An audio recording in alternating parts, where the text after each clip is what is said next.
Buksan po natin ang ating Biblia sa aklat ng Ezekiel, Kapitulo 34. Sa talatang 26, ang tema po natin ay padadalan ko sila ng ulan sa tamang panahon, sa tamang oras, bilang pagpapala sa kanila. Basahin po natin ang buong verse. Pagpapalain ko sila, ang sabi po rito, pagpapalain ko sila at ang mga lugar sa paligid ng aking banal na bundok. Padadalan ko sila ng ulan sa tamang oras bilang pagpapala sa kanila. Pag sinabi pong ulan sa Biblia, yan po ay tumutukoy sa Holy Spirit. At alam niyo po kung anong mangyayari, ito po ang mangyayari sapagkat ginawa na po yun ng Panginoon noong araw, gagawin po niya sa ating panahon. Isaiah chapter 60, ito pong sinasabi sa talatang 22. Kakaunti sila, sabi po rito, kakaunti sila pero dadami sila. Ano daw po mangyayari? Kaya mag-ready po kayo, kukulangin ang lugar natin. Amen. Kakaunti sila pero dadami sila. Ay, ang Diyos po nagsabi nito, hindi tayo. Mga kapuspalad sila pero sila ay magiging makapangyarihang bansa. Okay, bakit kapuspalad? Kasi pag sinabing Italian, domestic agad ang nasa isip. At ang sabi po rito, ako ang Panginoon ang gagawa nito pagdating ng takdang panahon. Sino po naniniwala dumating na yung takdang panahon? Bigyan ko po kayo ng mga sign. Ang Diyos po ay nagbibigay ng mga palatandaan. Sabi niya, kasi nung araw, yung po mga disipulo humingi ng palatandaan kay Jesus. Sabi niya, Panginoon, ano po ba yung mga sign? Ano ba yung mga palatandaan? Now, ito po ang sinasabi ng Diyos sa atin, sa panahon po natin, na sabi niya, meron siyang gagawin, doon po naman po sa aklat ng Ezekiel, sabi sa English version, I will make them and the places surrounding my hill a blessing. Gagawin ko pagpapala, I will send down showers in season. There will be showers of blessing. So may sinasabi sa Biblia, may hula na darating ang tinatawag na showers of blessing, uulan ng pagpapala para sa iyo, para sa atin. Sino po ang naniniwala at handa nang tumanggap ng showers of blessings? Amen. Now, let me give an example. Si Abraham po matanda na, pero age doesn't matter. Bakit? Nung siya po ay 75 years old, nagsalita ang Diyos sa kanya. Sabi, Abraham, babago ko ng pangalan mo. Gagawin ko ng Abraham dahil ikaw ay magiging ama ng maraming bansa. Marami po, hindi isa. So sabi ng salita ng Diyos, sabi niya kay Abraham, ay sino pong naniniwala, hindi nagbabago ang ating Diyos na buhay. He is the same yesterday, today, and forever. Sabi po rito sa aklat ng Genesis, nagsalita ang Diyos. Now, Abraham is hindi taga-Palestine. Hindi siya taga roon sa present-day Israel. Siya po ay bandang Iraq. Sa Ur. Yung pong Ur ay sa present-day Iraq. Iraqi kung ganun, si Abraham. So, kahit anong bansa ka naroon, pwede kang dalhin ni Lord doon sa kanyang promised land. Now, sabi po sa chapter 12 ng Genesis, ngayon sinabi ng Panginoon kay Abraham, lisanin mo ang iyong bansa at mga kamag-anak. Meron pong isang bansa na kasama doon sa tinatawag na may term po doon, sabi po ron ay merong nagaganap na pagpunta sa iba't ibang bansa. Okay? So kasama na po dyan ang mga Chinese, kasama po dyan ang Israel, at ang mga Pilipino. Okay? So ito po sinasabi, Ngayon sinabi ng Panginoon kay Abraham, lisanin mo ang iyong bansa. Ang mga kamag-anak mo, kahit na ang sambayanan ng iyong ama, at pumunta ka sa lugar na ipinakita ko sa inyo. So, meron pong nagaganap na ganon at kasama po ang mga Pilipino sa nangyayaring ito na sinasabing pagkalat ng iba't ibang lahi. Sabi po niya, gagawin kong isang tanyag na bansa ang lahi mo. Pagpapalain kita at magiging tanyag ang iyong pangalan. Sa pamamagitan mo, marami ang pagpapalain. So, ang term po sa English ay diaspora. Pag sinabing diaspora, ito po yung pagkalat ng isang lahi sa iba't ibang panig ng mundo. So, may tinatawag ding Filipino diaspora. At, kung mapapasin nyo, wala nang ibang bansa sa Southeast Asia na tinatawag na Christian nation ang mga nakapaligid, Buddhist, Muslim, Shintoism, doon po sa Japan. And although ang Korea po ngayon ay humahabol na, marami na rin Christian po doon. But the only Christian nation that was born in Asia ay Philippines. Ngayon, napapanood ko po sa YouTube, mukhang nagiging superpower ang Philippines. At sinasabing maraming kayamanan sa ilalim. Nung kami po yung nag-aaral pa sa Bible School, sabi ng aming Bible School teacher, si Pastor Jess Candelaria, na dito sa Philippines, doon po sa, hindi sa South China Sea, doon sa parte Philippine. The Philippine Sea, malapit po yan, magmula doon sa parte ng Siargao, malapit po yung tinatawag na Mindanao Deep. Yung Mindanao Deep, sa ilalim, wala na pong halos oxygen. Ang natitira ay hydrogen. So anong meron doon, kayamanan na naman para sa Pinoy. The Philippines is the richest country in Southeast Asia.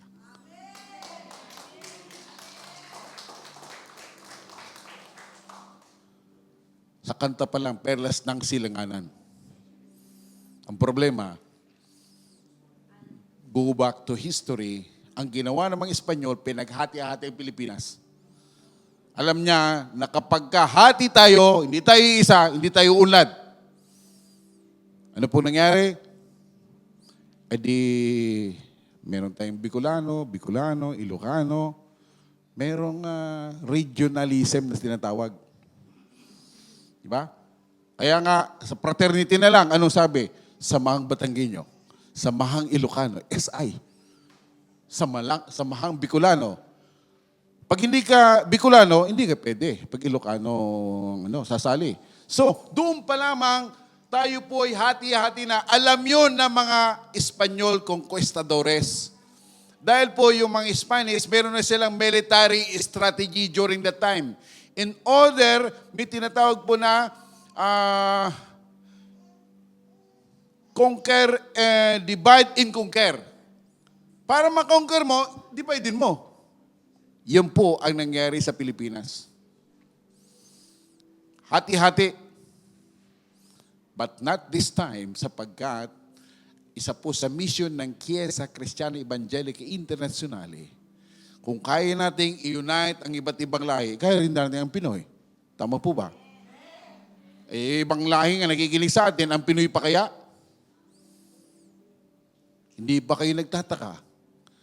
Isa sa mga senior citizen, laging present sa ating service. Yan po ay Samar Leyte. Mukhang malapit pa kina Imelda Marcos. Kaya sabi nga ng kanta ni Sharon Cuneta, kahit maputi ng buhok ko, naglilingkod kay Lord. Naglilingkod. Amen. Praise the Lord. So, ito po si Abraham, for your information, galing pa yan sa Iraq. Okay? Basahin natin portion na yon sa aklat ng Genesis chapter 12 para maintindihan po natin. Sabi po rito,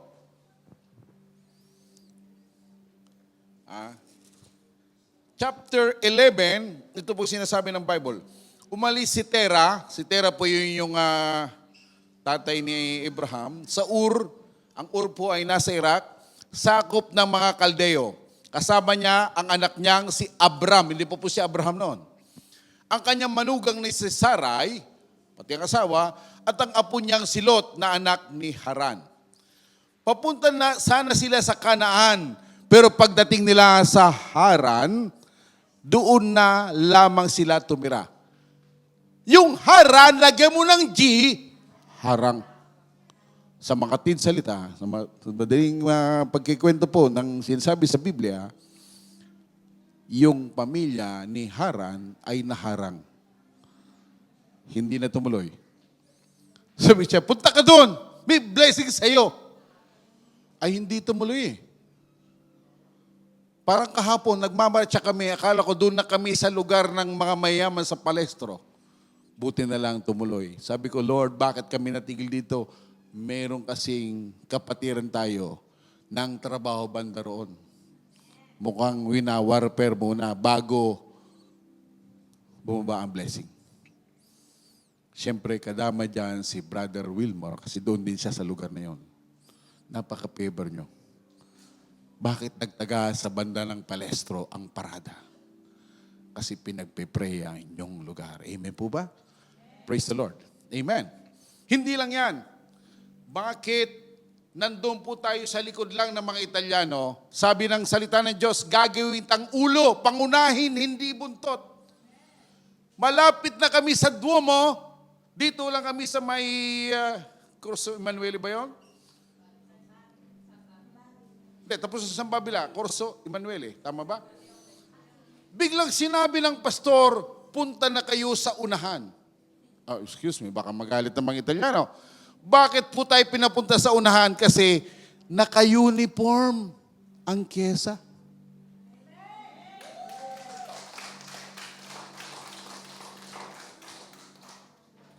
So nung nasa unan tayo, parang si Abraham may Haran na harang. Sabi ng Italiano, hindi pwede yung dala-dala yung banner. Ha? Alisin nyo yan. Praise the Lord, si Pastora Rebecca po may anointing ng warrior. Hindi ko alisin. Wala pong nagawa ang Italiano. Ako naman, hindi makaimik. Sabi ko, ano ba to? Italiano ang nagkukumand. Buti na lang si Pastora po, ang anointing talaga niyan, warrior. Amen. Amen po ba?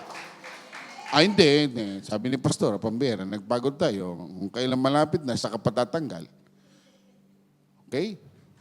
Talagang kahit po sa may politikahan Kay Lord na nga ito Oh. Ano pong nangyari? Amen? Nanatili ang ating bandila, ang ating banner. Ginawa, mga ilang minuto rin po tayong nangunguna, all of the sudden, na-insecure na mga Italiano. Inilagay sa unahan yung malaking banner nila. Late na, na-conquer na natin ang Duomo. Amen? Ngayon, magpe-present sila kung ano, mimo, wala namang kinalaman sa ating Christianity. Sabi ni Pastora, kailangan siguro mag-involve na kami. E di sumali ang ating mga dancer, mga praise and worship na kay Lord. Sila po ang nakita, nagbigay kulay doon sa Duomo. Sabi ni Pastor sa akin, hindi pa ako nagsayaw sa harapan ng Duomo. Kasi po sa atin, ang nagsasayaw, pupunta lang sa Ubando sa Bulacan. Tama ba ako, ya? Yung hindi ka nagbubuntis, punta ka sa Bulacan, sumayaw ka. Si Pastora, matagal nang nanganak. Kayo yun, spiritual children. Ngayon naman, sumayaw si Pastora kasi uulan ng pagpapala. Ang ginawa ko rin po, sumayaw sa iyo din po. Amen. May problema, hindi nyo in-inform si Kuya Gabriel? O meron man magaling sumayaw si Kuya Gabriel, pero hindi napasama ka. Meron pa. Mamayang gabi may concert, dumalo ka. Amen? So, sa dami po ng kapagod po natin, Biyernes, meron po tayong concert na pinuntahan. Biyernes nga ba? Sabado, kahapon. Mamaya meron na naman. Bakit po kaya? Kasi gusto ng Lord, ang Kyesa Christian Evangelica, sundin po natin sinasabi ng Bible, ang ilaw hindi tinatago. Amen. Sabi ng salita ng Diyos, chapter 5, verse 13. Okay, basahin po natin yung parting yon. May problema aking Bible, dalawa po ang version, isang Tagalog, isang English. Chapter 5, verse... Sabi po rito, sa chapter 5, verse 13, you are the salt of the earth. Verse 14, you are the light of the world. A town built on a hill cannot be hidden. Kayo po ang ilaw ng mundo. Okay? Ito po sinasabi, kayo ang nagsisilbing ilaw sa mundo at ito ay makikita ng tulad ng lusod sa itinayo sa ibabaw ng isang burol na hindi maitago. Walang taong nagsindi ng ilaw at pagkatapos ay tatakpan sa takalan. Sa halip, inilalagay ang ilaw sa patungan upang magbigay liwanag sa lahat ng nasa bahay. Ganon din naman ang dapat niyong gawin Kyesa Christian Evangelica International GLN, paliwanagin ninyo ang inyong ilaw. Pakisabi nga po sa inyo katabay, paliwanagin ninyo ang inyong ilaw. Sa mga tao. Ulitin ko po. Paliwanagin ninyo ang inyong ilaw sa mga tao. Pakiulit lang po. Paliwanagin ninyo ang inyong ilaw sa mga tao. Ulitin po natin, upang makita nila ang mabubuting gawa ninyo at pupurihin nila ang inyong amang nasa langit. Nung nagmarcha po tayo, may nangyari. Sa Bible, pag nagmamarcha ang mga anak ng Diyos ang panahon ni Haring Hosapat, sila po ay napapaligiran. Kumbaga, tagilid ang laban. Ano pong nangyari? Ito pong si Haring Hosapat, may alam sa gera, sa warfare, military strategy. Ang binigay ni Lord na strategy is a winning strategy. Anong ginawa? Nag-praise and worship. Sino po handa mag-praise and worship ngayon? Mga ilang seconds na late ang inyong amen. Atento po kayo ha. Kasi parang oras ng tanghalian ngayon, parang gusto na nating umalis. Andiyan po ba kayo? So, ang sabi rito, kayo nagsisilbing ilaw sa mundo. Amen. So kanina binasa po natin, may blessing. At ang blessing na yan ay ngayon po sa ating panahon. Maring ang isa sa mga kapatid natin, ito po si Brother Ronald. Ang daming blessing. Biglang naging presidente ng isang organization. Sumunod, bigla na naman naging vice governor. Isa na lang, gobernador na. Isang baitan na lang. Amen. Hindi po ba yan ay blessing ng Diyos? Si Jan naman, isang hakbang na lang, presidente na. Kasi vice president. Si Alvin, hindi natin nakikita, all of a sudden, nandyan na. Bakit kaya? May gagawin sa kanya Diyos. Amen. Hindi lang yun. Sabi ko sa isang kapatid, ito po'y taga Ilocosur, not to mention the name. Sabi niya, sister, tanggalin mo ang iyong sunglass, ang iyong shade, para makita sa buong Pilipinas kung sino nagmamarcha. Hindi makikita sa Ilocosur ang mukha. Sino ba yon? Pero inalis. Nung kami po'y nagmamarcha na all the way to San Babila, nag-obey. Nandyan po siya, nakaupo, at alam ko pinagpapala siya ng Panginoon. Amen po ba? Sabi ko sa kanya, kasama na yung dalawa silang ito po, nagbigay po ako ng prophetic word habang sila may dala ng banner. Ang sabi ko, kayong dalawa, one day will become a pastor. Amen? Praise the Lord. Lahat po na nag-agree, magsabi ng amen. Praise the Lord. So sabi po ng salita ng Diyos, ang liwanag, balikan po natin ang ating teksto, kasi binabanggit po natin si Abraham. Si Abraham mo'y pinagpala, galing pa sa ibang bansa. Pagdating doon sa, sila'y naglalakbay, they're about to go to Canaan, ay pagdating sa Haran, sabi ko nga po, lagyan mo yun ng J, harang na. Naharang. Hindi tumuloy. So, wag na wag kang hihinto. Pakisabi nga sa iyong kapatid, wag kang hihinto. Tuloy ka lang. Pinagpapala ka ng, pakisabi nga po, pinagpapala ka ng Panginoon. Katulad ni Abraham, wag kang pahaharang sa Haran. Amen? Ito, basahin ko po sa inyo, verse chapter 11, papunta sana sila sa Kanaan. Pero pagdating nila sa Haran, doon lamang sila tumira. Ay hindi. Dapat papunta po nila sa Promised Land, huminto. Verse 32, doon na namatay si Terah sa edad na 250 years old. Buti na lang nagsalita po ang Diyos kay Abraham. Ngayon sinabi ng Panginoon kay Abraham, chapter 12, lisanin mo ang iyong bansa, ang mga kamag-anak mo, kahit ang sambayan ng iyong ama, pumunta ka sa lugar na ipakikita ko sa iyo. Hindi po kayo nagkamali sa pagpunta nyo sa Italy. Dahil dito po, magaganap ang maraming revival sa Italy. Meron lang hindi magandang balita. Based on the Bible and the Scripture, dito rin lilitaw si Antichrist. Kaya, ang iba sa inyo, gustong umuwi sa Pilipinas, may time pa pero huwag kang uwi. Amen. Sabi Brito, ano ang sabi niya kay Abraham? Gagawin kong isang tanyag na bansa ang lahi mo.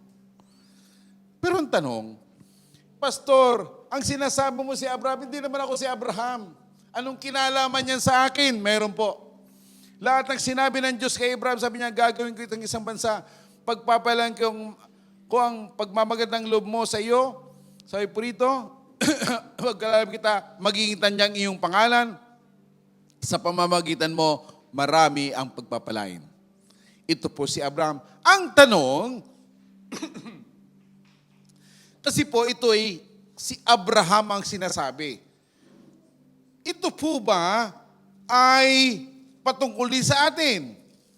Kasi sa Old Testament niya, maaari may magsabi, Old Testament yan eh. Samahan po ninyo ako sa Galatia chapter 3. Para po malaman ang katotohanan magpapalaya sa atin. Okay, nandiyan na po tayo. Mula po sa talatang 28. Ngayon, wala nang pagkakaibang Hudyo sa hindi Hudyo. Ang alipin sa malaya, ang lalaki at babae, kayong lahat ay iisa na dahil kayo'y na kay Kristo na. Isa na lang po tayo. Verse 29. At dahil kayo kay Kristo na, kabilang na kayo sa lahi ni... Meron bang verse dyan? Ano po? Lahi ni, no? Lahi ni Abraham at mga tagapagmana. Pakisabi nga po sa inyong kayong katabi, lahi ka ni Abraham, brother, sister. At ano pa? At pakilakas na po, at tagapagmana ng mga pinangako ng Diyos sa Kanya. Okay. Ang Diyos po ang nangako, may dalawang ginamit dito. Ang sabi ng salita ng Diyos ay ano? Ay lahi ka. You are the seed. You are the seed of Abraham. Ikaw ay lahi ni Abraham. Maliban sa pagiging lahi, kung ikaw ay na kay Kristo, ikaw ay automatic lahi ni Abraham. Ano pa? At tagapagmana. Tanong, sino pong gustong matanggap ang mana niya? Some of you, magulat na lang kayo. Kahapon lang nag-uusap kami, sabi ko, bakit ba ang tagal natin dito sa Palestro? Mukhang may ibig gawin si Lord. Amen? Isa lang ang wala, dahil sinama sa mare. Pero itong si Sister Belen, nasa likod nyo, ay kasama kahapon. Kasi yan si Sister Belen po, hindi po nagsasama yan, dahil alam naman natin may trabaho. Pero, gagamitin po yun ng Lord. Amen? Lalo naman po ang ating kapatid na sabi nga, kahit maputi ang buhok mo, gagamitin ka pa rin ng Panginoon. Yan po ay kababayan ng ating dating First Lady, Imelda Marcos. Nandun po siya sa unahan. Praise the Lord. Amen. Praise the Lord. Akala ko hindi amen. Amen. Amen. Praise the Lord. So sabi po rito, ano po ang kalagayan natin? Tayo ay kabilang na sa lahi ni, dahil kayo kay Kristo, lahat po nang kay Kristo magsabing amen, kabilang na kayo sa lahi ni Abraham. Ano pa? At tagapagmana. Can you imagine? Ito pong si Brother Alvin mahilig sa mga motor, mga ano. Ano kahit isang araw gawin ng Lord, bigyan siya ng, gawin siyang supplier ng mga Ducati. Alam niyo ba yung Ducati? Brand po yun ng, di po ba? Baka pati mga, ano yung pinakamagandang, Ferrari. Posible yun. Kasi wala naman sino mahilig sa atin sa mga ganyan, kundi si Brother Alvin. Igagawin kang pasto ng Lord sa larangan ng sports. Is that possible? Yes. Okay. Sabi po ng salita ng Diyos. Okay? At dahil kay Kristo, kabilang na kayo sa lahi ni Abraham. Pakiulit nga pa sa inyong katabi, pakisabi. Tawagin mo ang pangalan niya, Brother Gabriel, kabilang ka na sa lahi ni Abraham. At tagapagmana ng mga pinangako ng Diyos. Hallelujah. Sulat po ng mga tagapagmana magsabi ng malakas na amen.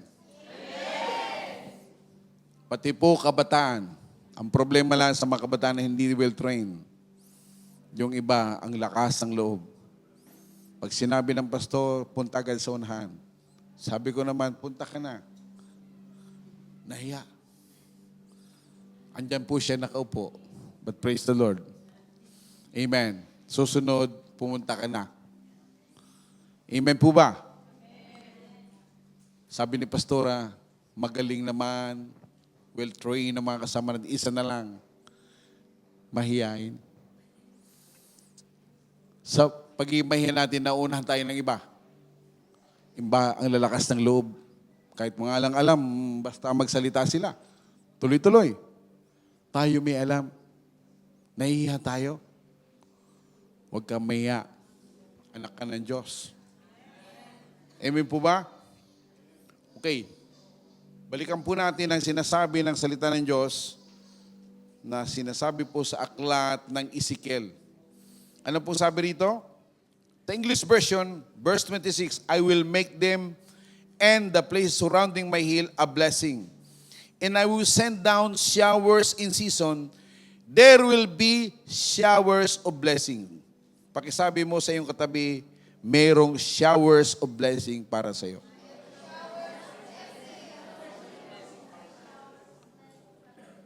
Now, is it possible na yung blessing ma-abort? Makinig po tayong mabuti.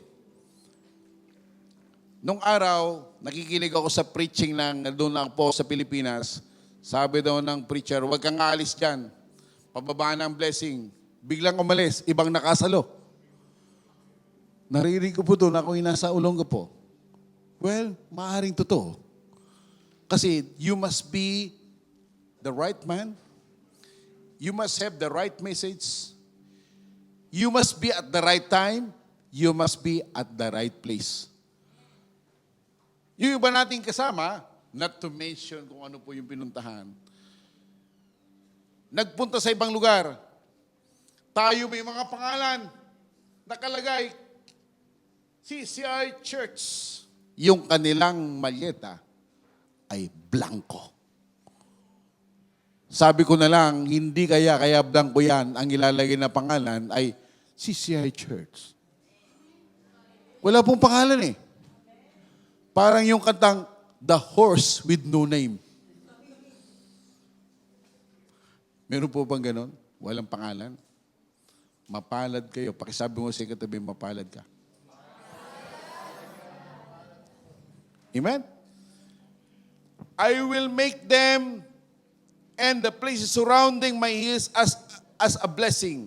I will send down showers in season. Pag sinabing showers, uulan.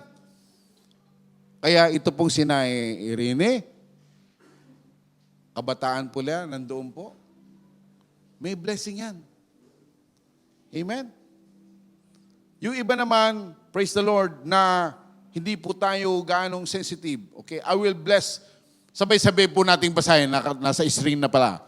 I will bless my people in their homes around my holy hill. In the proper season, I will send the showers they need. There will be showers of blessing. Okay, ulitin po natin. There will be showers. Pag sinabing blessing, tingnan nyo yung katabi nyo, pakitapik lang po ng konti. Okay. Tawagin mo ang pangalan niya, sabihin mo sa kanya, Brother Gabriel, there will be showers of blessing para sa iyo.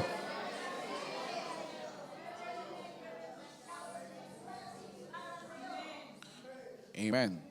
Alam niyo po, ang Word of God, may power yan. Kapag walang-wala ka na, isipin mo ang Word of God. Pagka nasa iyong Word of God, magkakaroon ka ng pagpapala in the midst of lack. In the midst ng wala ka talaga. No?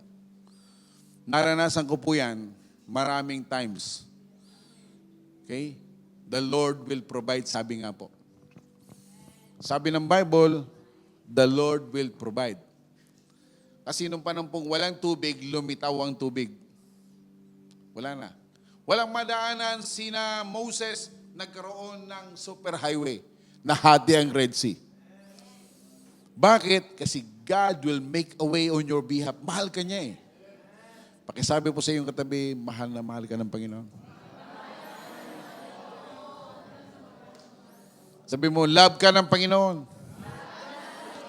Ayaw niyang maligaw ka. Now, ito, makinig po tayo. Pagka oras na ng blessing mo, darating naman yung fake. Darating. Ito na yung blessing, pero si Diablo maglalagay din siya ng fake. Makinig po tayong mabuti. Diyan ka matitest kung magkakamali ka pa o hindi. Kasi si Moses, sabi sa kanya ng Lord, speak to the rock. Ang ginawa ni Moises, dahil emotion po ang gumana eh. Ini-strike ang rock. Nakapasok si Moses, hindi. Yan po mga nangyayari sa iba nating kasama. Ang ganda ng prophecy, ito, magiging ganyan ka. Ang ginawa, lumipat ng lugar. So pagdating ng blessing, iba nakasalo. Marami. Kaya kayo, atento po kayo kasi pag oras na ng breakthrough, darating ang manunokso, tutuksoin ka. Umuwi ka na sa Pilipinas. May naghihintay sa'yo doon. Eh, mali. Eh, dito ka dinala ng Diyos, pang-international ka, gagawin mong local. Hindi. Pakisabi nga sa iyong katabi, pang-international ka. Hindi pang-local ang blessing mo. Pang-international ka. Amen? Ano po pagkakaiba ng Miss Barrio, Miss Barangay? Sa Miss International, malaki. Malaking malaki. Di po ba? Eh, mas pinili mo yun. Bakit? Kasi alam ng Diablo ang emotion natin. Tutuksoin ka niyan. Sasabihin sa'yo, eto na lang. Ililigaw ka ng Diablo. But praise the Lord. Lahat kayo nandyan nakaupo. More than conqueror. Hindi nagtagumpay. Ako nga, nagugulat na lang, sabi kay Pastora, Beck, sabi ni Pastora, ito nga niya, si brother so-and-so, sister so-and-so. Ano? Eh, pang-international yan eh. Sabi ng Diablo, sabi sa Kapampangan, muli na ka. Karing ka magtok ng sa Pampanga. Ay, huling ka rin, hindi ka nakakain ng itlog. Ebon na lang. Nakikinig po tayo. Ang problema natin, pag international ka, sabi ng Lord sa iyo, you are for international ministry. Biglang darating po ang test. Tandaan po natin, lahat ng mga tinawag ng Diyos, dumaan ng test. Ikaw din dadaan. Pero alam niyo po ba, ako po'y natutuwa, itong si Brother Alvin, habang tayo nag-share ng Word of God ngayon, pumasa. Nandyan.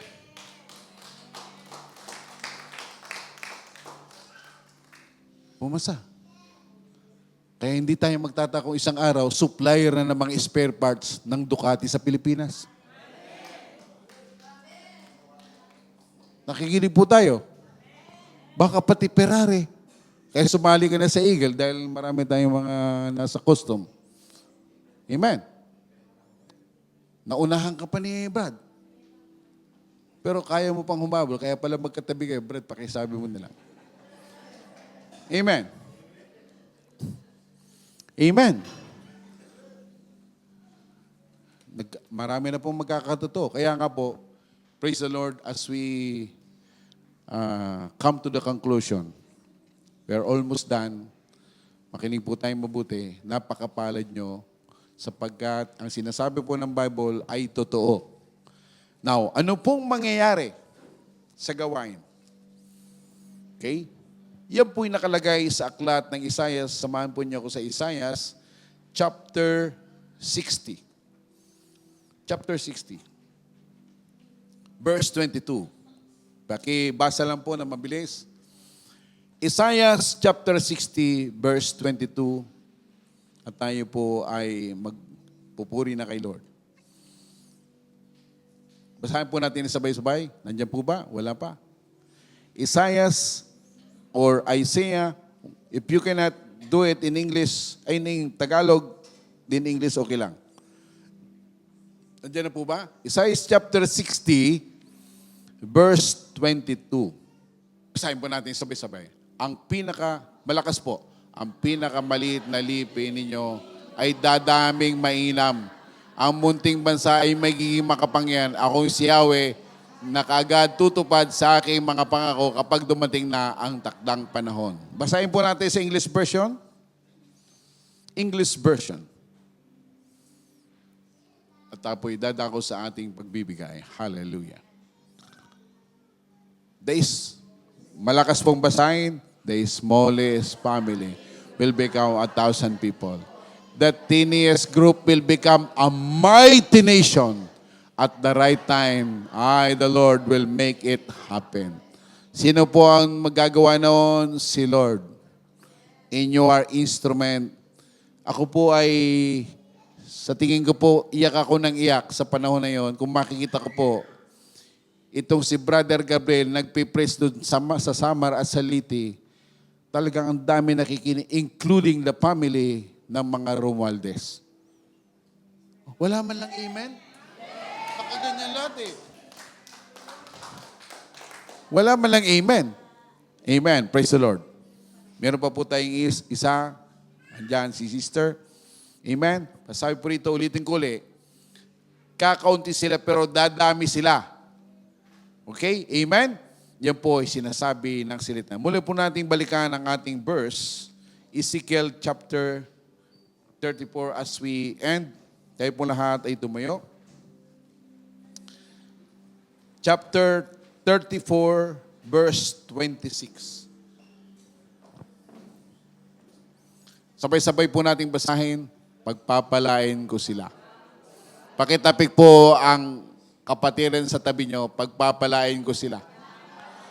at ang lupain sa palibot ng burol na itinalaga nila sa akin. Tingnan mo sila, tingnan mo ang iyong katabi, sabihin mo, tawagin mo, Gabriel, pauulanin ko sa kapanahunan. Sila'y pauulanan ko ng pagpapala.